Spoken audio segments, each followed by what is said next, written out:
Hello hi good evening, Ram Ram, Radhe Radhe, जय श्री कृष्णा। मैं गार्गी सारस्वत एक बार फिर से आपका तहे दिल से स्वागत करती हूं आपके अपने प्यारे परिवार टीचिंग बाय रोजगार विद अंकित पर।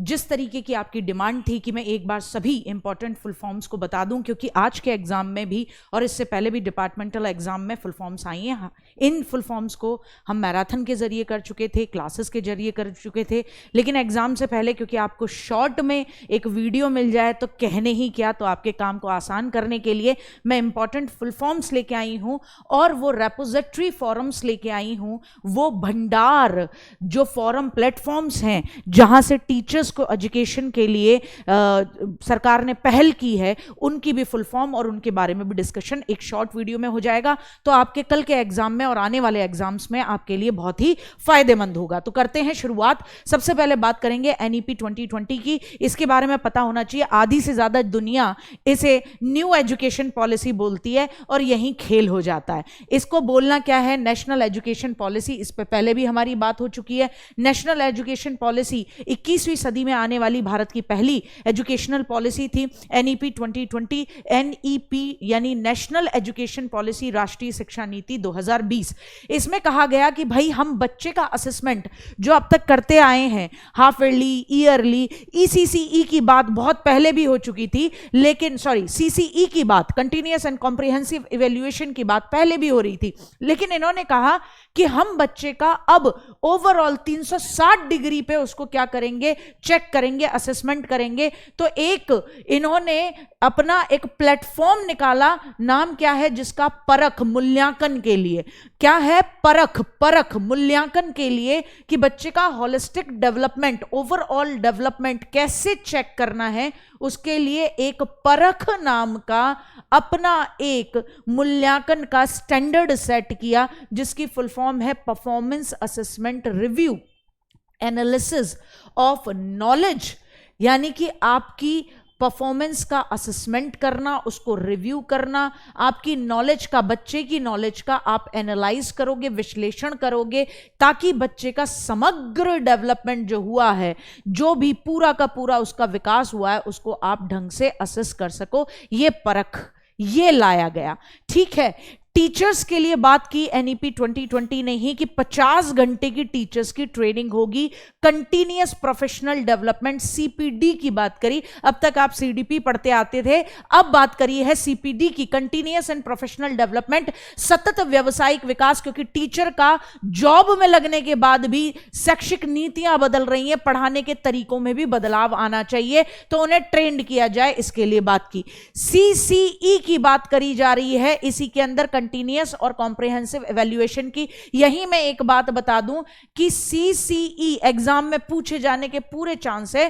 कंटिन्यूअस एंड कॉम्प्रिहेंसिव इवैल्यूएशन पहले भी चलता था, एनईपी 2020 से पहले। इसकी सबसे पहले बात किसने की थी, तो सबसे पहले बात 1986 की शिक्षा नीति में इसकी सिफारिश की गई थी, लेकिन कंटिन्यूअस एंड कॉम्प्रिहेंसिव इवैल्यूएशन लागू 2005 में जो एनसीएफ आया उसके बाद से हुआ। मेरी बात को ध्यान रखिएगा। इसी तरीके से इसी एनईपी 2020 के अंदर पहला चैप्टर है ईसीसीई का, अर्ली चाइल्डहुड केयर और एजुकेशन का, पूर्व बाल्यावस्था व देखभाल का। इसकी वीडियो मैंने पहले ही डाली है, शॉर्ट वीडियो, उसे आप देख सकते हैं। इसकी भी बात, एलिमेंट्री एजुकेशन शब्द सबसे पहली बार 1986 की शिक्षा नीति में आया था। तो ये आपको फुल फॉर्म याद होनी चाहिए, किसमें बात की गई है, बहुत ज्यादा एम्फेसाइज किया गया है किसके अंदर, एनईपी 2020 के अंदर, कि भैया आधार बनाना जरूरी है यहीं से।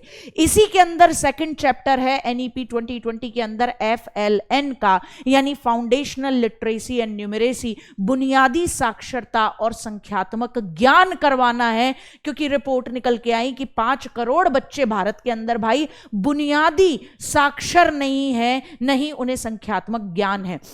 तो इसके ऊपर भी वीडियो बनी हुई है, जरूर देख के जाइएगा।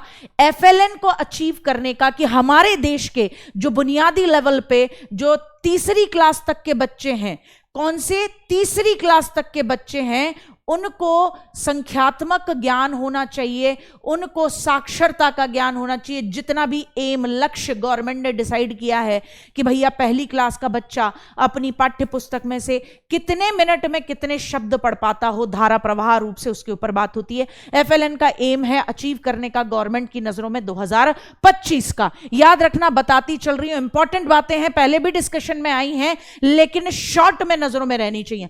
निपुण भारत एफएलएन को अचीव करने के लिए कि भाई बुनियादी स्तर पर साक्षरता और साथ ही साथ संख्यात्मक ज्ञान हो, उसके लिए सरकार ने 5 जुलाई 2021 को एक प्रोग्राम लॉन्च किया, निपुण भारत। निपुण भारत, ठीक है, फुल फॉर्म आ सकती है, ध्यान रखना है, national initiative for proficiency in reading with understanding and numeracy. यानी राष्ट्रीय पहल थी कि बच्चों में रीडिंग में, समझ में और संख्यात्मकता की समझ में एक निपुणता आए, प्रोफिशिएंसी आए। तो फिर से निपुण, national initiative for proficiency in reading with understanding and numeracy. इसको कब तक अचीव करने का लक्ष्य रखा? 2026-27 तक अचीव करने का लक्ष्य रखा। किसने? भारत की सरकार ने। स्लोगन क्या है? निपुण भारत का सपना, सब बच्चे समझें भाषा और गणना। ठीक, इसी निपुण भारत में बात की गई कि भैया बाल वाटिका से निकल के बच्चा जब फर्स्ट क्लास में जाएगा, सपोज करो कोई बाल वाटिका में गया ही नहीं, किसी ने ईसीसीई लिया ही नहीं, हालांकि एम्फेसाइज बहुत किया गया है कि एक बच्चा फर्स्ट क्लास में जाने से पहले ईसीसीई यानी early childhood care and education का, यानी कि इस प्रोग्राम का हिस्सा रहा हो, बाल वाटिका आंगनवाड़ी गया हो। लेकिन अगर फिर भी नहीं गया तो ऐसे में कहा गया है, और गया भी है तो भी वहां तो वो खेल खेल में सब कुछ करता था, अब स्कूल में जाएगा फर्स्ट क्लास में, फॉर्मल स्कूल में, तो सिर हो जाएगा, परेशान हो जाएगा। तो एक प्रोग्राम लॉन्च किया है। प्रोग्राम क्या लॉन्च किया है? एक मॉड्यूल बनाया है एनसीईआरटी ने। क्या बनाया? मॉड्यूल का नाम school preparatory module, SPM, school preparatory module, जिसे विद्या प्रवेश करके भी पूछा जा सकता है कि विद्या प्रवेश क्या है। 3 महीने का एक खेल आधारित प्रोग्राम है। किसको कराया जाएगा? तो फर्स्ट क्लास का बच्चा जो अभी अभी फर्स्ट क्लास में एंट्री करा है, उसको शुरू के 3 महीने कुछ नहीं कराया जाएगा। खेल खेल में उसको संख्यात्मक की समझ, उसको भाषाई समझ, जो कि उसके फर्स्ट क्लास तक के स्टैंडर्ड तक होनी चाहिए थी, वो रिवाइज कराई जाएगी। वही उसको प्रोग्राम कराया जाएगा, खिलाया जाएगा, स्कूल का पूरा विजिट कराया जाएगा, टूर कराया जाएगा, ये भी देखो, ये भी देखो, ताकि वो मस्त रहे स्कूल में, उसको घूमने का पूरा मौका मिले, समझने का मौका मिले कि मैं यहां बंदिश में नहीं जाऊंगा। ठीक है, इसके लिए भी मैं आपको बता दूं कि ईसीसीई के लिए भी एक एनसीपीएफ डेवलप कर रहा है। कौन? आपका और हमारा अपना प्यारा एनसीईआरटी। एनसीपीएफ ईसीसीई है क्या? National curriculum. इतना तो तुम पहले भी जानते थे गुड्डा, फ्रेमवर्क भी पहले से जानते थे। ये पी क्या बवाल है? तो पी है बेटा national curriculum and pedagogical framework for early childhood care and education. ठीक है, कौन डेवलप कर रहा है? एनसीईआरटी डेवलप कर रहा है इस फ्रेमवर्क को, इस पाठ्यचर्या को, कि ईसीसीई में क्या पढ़ाना है, ताकि टीचर के पास एक प्लेटफॉर्म हो, कोई हवा में ना पढ़ा रहा हो। ठीक है, इसी तरीके से national curriculum framework for school education, school की एजुकेशन के लिए, स्कूली शिक्षा के लिए, जिस तरीके से early childhood care and education के लिए है, इसी तरीके से स्कूल एजुकेशन के लिए भी नेशनल करिकुलम फ्रेमवर्क डिजाइन किया जा रहा है। किसके माध्यम से? एनसीईआरटी से डेवलप कर रहा है। यहां तक में कोई दिक्कत नहीं है। सफल पूछा गया था डिपार्टमेंटल एग्जाम में, जिसके बारे में हमने बात भी की थी, उसको समझने के साथ साथ पीसा भी समझाऊंगी, बहुत इंपॉर्टेंट है, आगे के एग्जाम्स में पूछा जा सकता है, क्योंकि जब सफल पूछा है तो एग्जाम का लेवल जैसे जैसे बढ़ेगा, पीसा पूछने के चांसेस पूरे हैं। ठीक है, तो सफल क्या था? सफल एक्चुअली एनईपी 2020 के अंदर बात की गई कि भैया हम अपने बच्चे को ना कॉम्पिटेंसी बेस्ड लर्निंग असेसमेंट करेंगे, यानी उसका दक्षता आधारित तो हम उसको शिक्षा देंगे, जहां रट्टा मारने पे कोई ध्यान नहीं होगा, नंबर लाने हैं इस पे ध्यान नहीं होगा, उसकी स्किल्स डेवलप होनी चाहिए, उसकी नॉलेज डेवलप होनी चाहिए, उसका एटीट्यूड एप्टीट्यूड डेवलप होना चाहिए, इस पे ध्यान होगा। तो सफल प्रोग्राम लाया गया। सफल क्या है? एक मूल्यांकन है। मूल्यांकन के लिए, एक असेसमेंट के लिए, जो कि 3rd स्टैंडर्ड, 5th स्टैंडर्ड और 8th क्लास के बच्चों का असेसमेंट करने के लिए एक प्रोग्राम है, structured assessment for analysing learning. आप विश्लेषित अधिगम के लिए एक संरचनात्मक मूल्यांकन कर रहे हो, जिसमें क्या चेक करते हो? बच्चे की कॉम्पिटेंसी चेक करते हो। क्या चेक करते हो बाबू? कॉम्पिटेंसी चेक करते हैं गुड्डा जी, बच्चे की दक्षता चेक करते हैं, कॉम्पिटेंसी चेक करनी है। अब आप एक चीज समझ लो, ऐसा ही 2021 में, कब बिट्टू? 2021 में पीसा एक बहुत बड़े लेवल पे असेसमेंट होता रहा है, इंटरनेशनल लेवल पे। दुनिया के सारे देश अपने बच्चों को भेजते रहे हैं। भारत ने 2018 में कहा था कि हम 2021 में अपने बच्चों को पीसा में इन्वॉल्व कराएंगे। तो पूछा जा सकता है कि पीसा क्या है?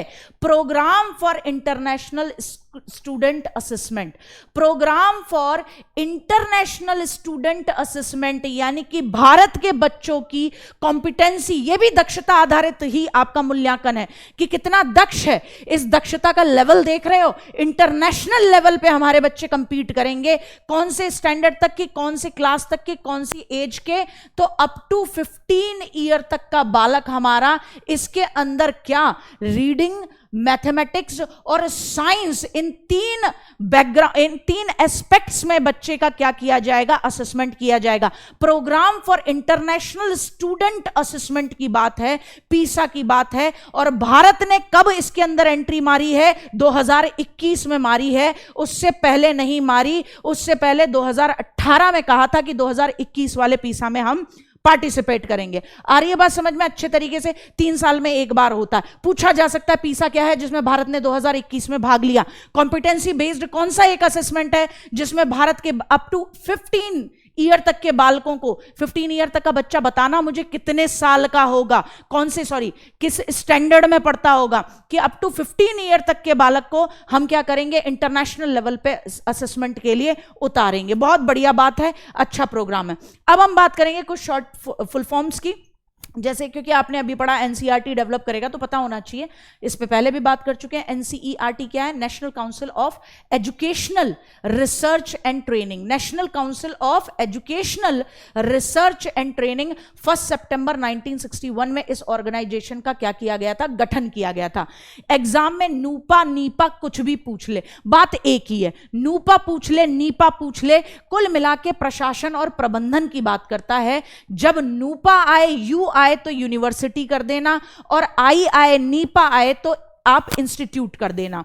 National institute of educational planning and administration, शैक्षिक प्रबंधन और योजना के लिए आपने एक राष्ट्रीय संस्थान बनाया है, उसे आप नीपा कह देते हो। नूपा आ जाए तो national university of educational planning and administration कर देना। ठीक है, दोनों बातें एक ही हैं, दोनों इंस्टीट्यूशन एक ही हैं। ठीक साहब, आइए इसी तरीके से एनसीटीई कईयों बार हम जानते हैं। क्या है NCTE? National council for teachers education. Teachers की एजुकेशन के लिए, यानी कि शिक्षक शिक्षा के लिए एक राष्ट्रीय समिति है। यह समिति 1993 का शिक्षक शिक्षा अधिनियम आया था। शिक्षक शिक्षा अधिनियम आया था 1993 में, उसके बाद ये एनसीटीई बना 1995 में, national council for teachers education. अब बात करेंगे कुछ रेपोजिटरी यानी भंडार सोर्सेस की बात करेंगे कि ये दुनिया भर के प्रोग्राम चल रहे हैं गवर्नमेंट की तरफ से कि कहां क्या पढ़ाना है, कैसा पढ़ाना है। बच्चे के लिए भी बेनिफिट है, टीचर के लिए भी बेनिफिट है। इतनी सारी रिसोर्सेज मिल रही है, इतना ज्यादा रेपोजिटरी फॉरम मिल रहे हैं।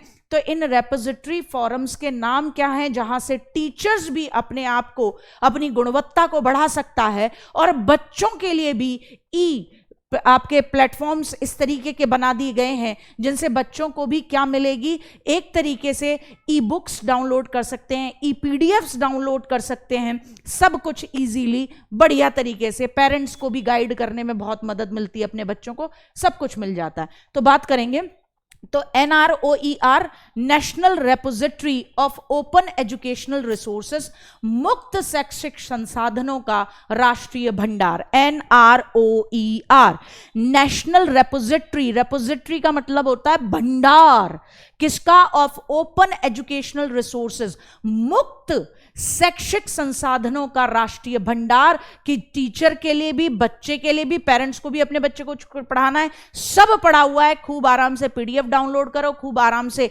ई-मॉड्यूल्स डाउनलोड करो, खूब आराम से आप अपने बच्चे को ई-बुक्स डाउनलोड करो, बिल्कुल पढ़ाओ, क्योंकि अब हर चीज किस पे है? फोन पे। तो ऐसी तरीके के कुछ रेपोजिटरी के बारे में बात करेंगे। दीक्षा एप्लीकेशन, ये क्या है? एक राष्ट्रीय भंडारण क्षेत्र है, या एक तरीके से ये एक प्लेटफॉर्म है ई लर्निंग का, जिसमें बच्चों के लिए भी फायदा है और टीचर के लिए भी फायदा है। आपको सारी किताबें मिल जाती हैं, बच्चों को भी सारी किताबें मिल जाती हैं, सब कुछ इसके अंदर इजीली मिल जाता है। तो दीक्षा क्या है? 5 सितंबर 2017 में ये एक एप्लीकेशन बनाया गया भारत सरकार के द्वारा। नाम क्या है? फुल फॉर्म क्या है?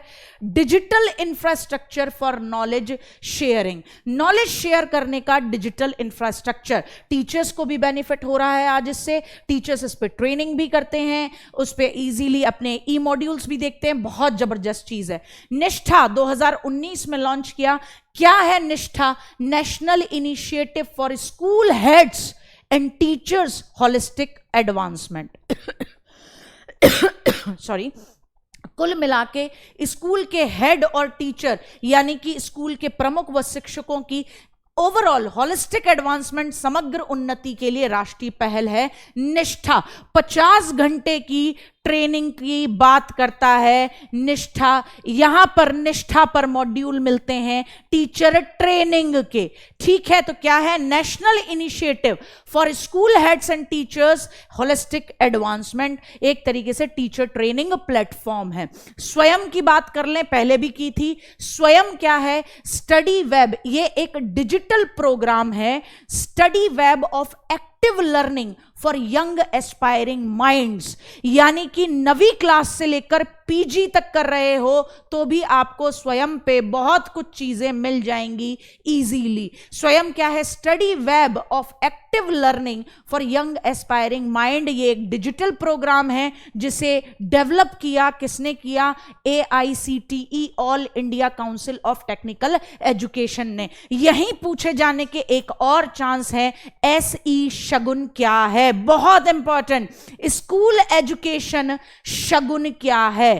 स्कूल एजुकेशन शगुन, क्योंकि NEP 2020 के बाद तो HRD ministry, human resource and development ministry, ministry of education MOE में तब्दील हो जाती है बेटा जी। तो उससे पहले 2019 में SESHAGUN आया। SE का मतलब स्कूल एजुकेशन, और शगुन में भी 2 शब्द हैं, शगुन, शा, SHA का मतलब शाला, और गुण यानी गुणवत्ता, यानी स्कूल की गुणवत्ता यानी क्वालिटी को बढ़ाने के लिए HRD मिनिस्ट्री ने जितने भी स्कूल हैं भारत के अंदर, KV, आर्मी पब्लिक स्कूल, आपका DAV, जितने भी स्कूल हैं, ठीक है, चाहे वो केंद्र सरकार से चलते हो, चाहे राज्य सरकारों के अंदर चलते हो, स्कूली शिक्षा से जुड़े हुए सभी ऑनलाइन पोर्टल्स और वेबसाइट को जोड़ने के लिए लाया गया SE शगुन। कोई दिक्कत?